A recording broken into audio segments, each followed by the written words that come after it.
उनसे कहना कि आज नहीं तो कल मनुष्य के जीवन में वियोग तो आता ही। वन का जीवन बहुत कष्टदायी होता है। आप धरती पर कैसे सोएंगे? तुम दुखी ना हो चंदा, मुझे सन्यासी का जीवन जीना है। मैं दुख के इतने समीप जाना चाहता हूं जिससे उसका चेहरा देख सकूं। इसीलिए मैंने संसार के सारे सुख त्याग दिए।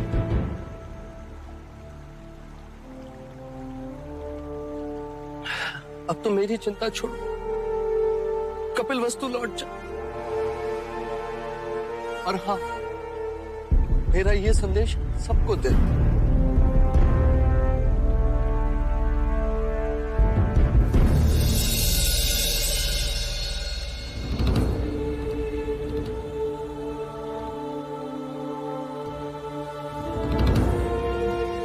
युवराज, क्या मैं आपके साथ नहीं चल सकता? साधु के सेवक नहीं होते चंदा, शिष्य तो होते हैं, पर मैं गुरु नहीं। जिस समय मुझे ज्ञान की प्राप्ति हो जाएगी कि मैं तुम्हें भी बुला लूंगा। अभी तुम लौट जाओ, ये मेरा अंतिम आदेश है।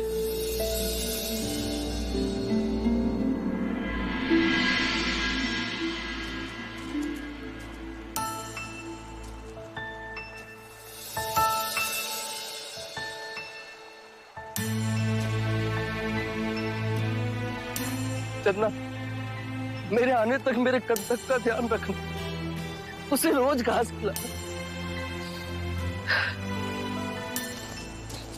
अब तुम जाओ, तुम दोनों के लिए मार्ग बहुत लंबा है, संभल कर जाना।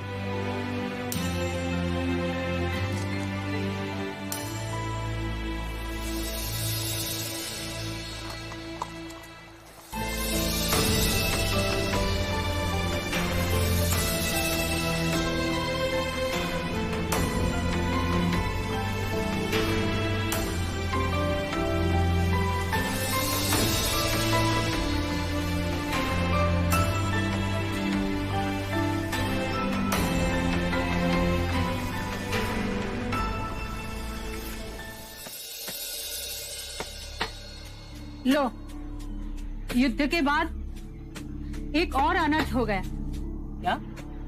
कल रात युवराज सिद्धार्थ वन में चले गए।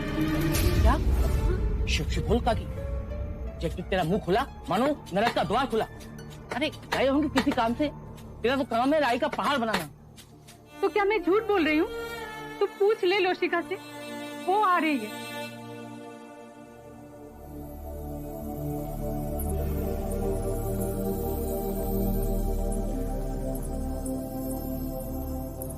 लोशिका, क्या ये सच है? क्या सचमुच युवराज वन चले गए?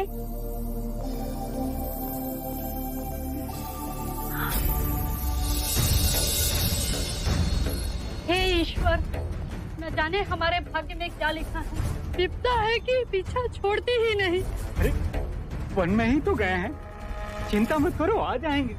और अपना चन्ना भी तो साथ में गया है, वो उन्हें लेकर ही आएगा।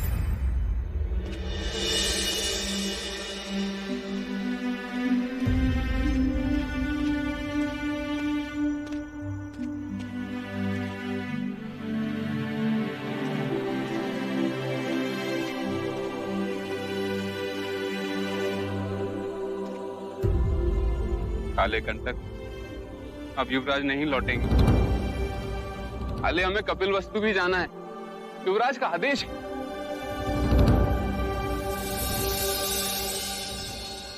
जब मेरे मुंह से पानी का एक घूंट नहीं उतरता तो तू कैसे खा सकेगा? हम दोनों ही युवराज से स्नेह जो करते। अब तू ही बता कंटक, कपिलवस्तु लौटकर लोगों से क्या कहूंगा? जब महाराज मुझसे पूछेंगे कि तुम युवराज को लेकर क्यों नहीं आए, क्या जवाब दूंगा उन्हें? देवी यशोधरा को सांत्वना कैसे दूंगा? हम सब युवराज के बिना कैसे रहेंगे कंसा? कैसे जीतेंगे?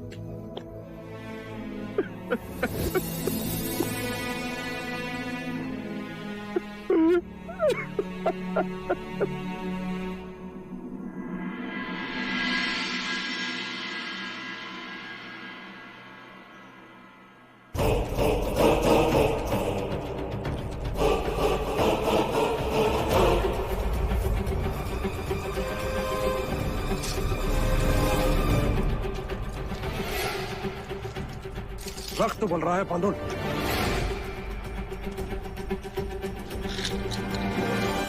लूट कर ले आते पूरे कपिलवस्तु को।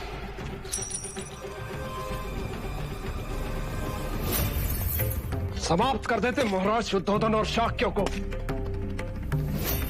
यदि मगध नरेश महाराज बिंबसार का युद्ध विराम संदेश न मिलता। फिर महाराज, हमें उस युद्ध से लाभ ही हुआ था, और मगध का विश्वास खोकर हानि ही तो हुई। पूर्णता विजय मिलती तो ना शाक्य रहते ना उनका गणतंत्र।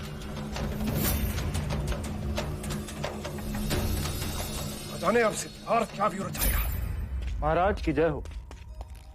एक शुभ संदेश है महाराज। कपिलवस्तु के युवराज सिद्धार्थ गौतम सन्यासी हो गए। क्या क्या?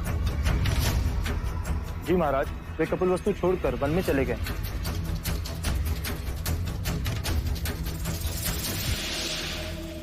ये तो अति उत्तम समाचार है महाराज। मुझे तो लगा था कि युवराज सिद्धार्थ के आते ही शाक्य गणतंत्र एक और युद्ध का शंखनाद करेगा। अब शाक्यों में ऐसा कोई भी नहीं जो हमारा सामना कर सके महाराज। और महाराज शुद्धोधन भी इस युद्ध में घायल हुए। अब तो शाक्यों पर पूर्णतः हमारा ही शासन होगा। महाराज बिंबिसार की सेना कहाँ? जी कपिलवस्तु में है महाराज।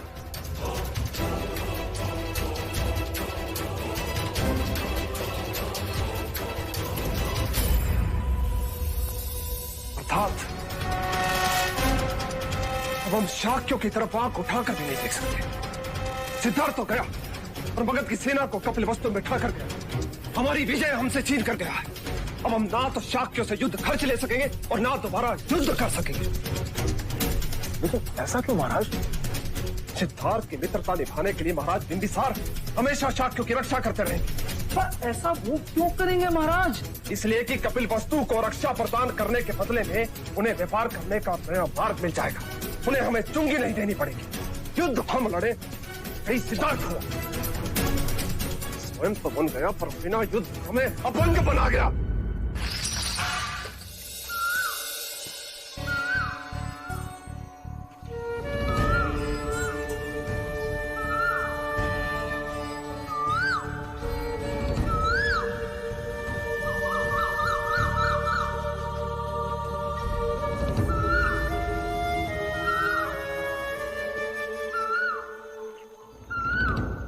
कौन है आप?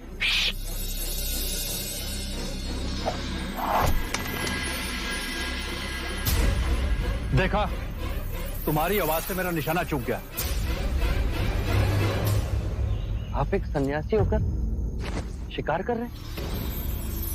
ये तो स्वांग है, मैं एक शिकारी हूं और साधुओं के वस्त्र इसलिए पहने हैं जिससे मैं शिकार को धोखे में रख सकूं।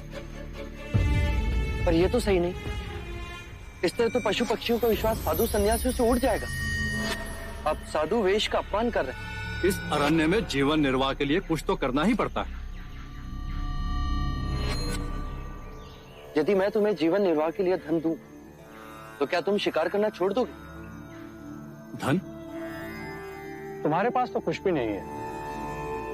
फिर भी यदि तुम मुझे धन दोगे तो मैं कुछ व्यवसाय कर लूंगा।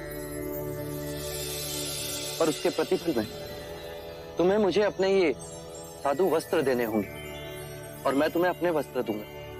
वस्त्र? हाँ मित्र, मेरे ये वस्त्र रत्न जड़ित और स्वर्ण तार से निर्मित है। इन्हें बेचकर तुम अपना जीवन आनंद पूर्वक व्यतीत कर सकोगे। ठीक है, पर तुम एक साधु के वस्त्र लेकर क्या करोगे? पशु पक्षियों का विश्वास जीतूंगा, उन्हें अपना मित्र बनाऊंगा।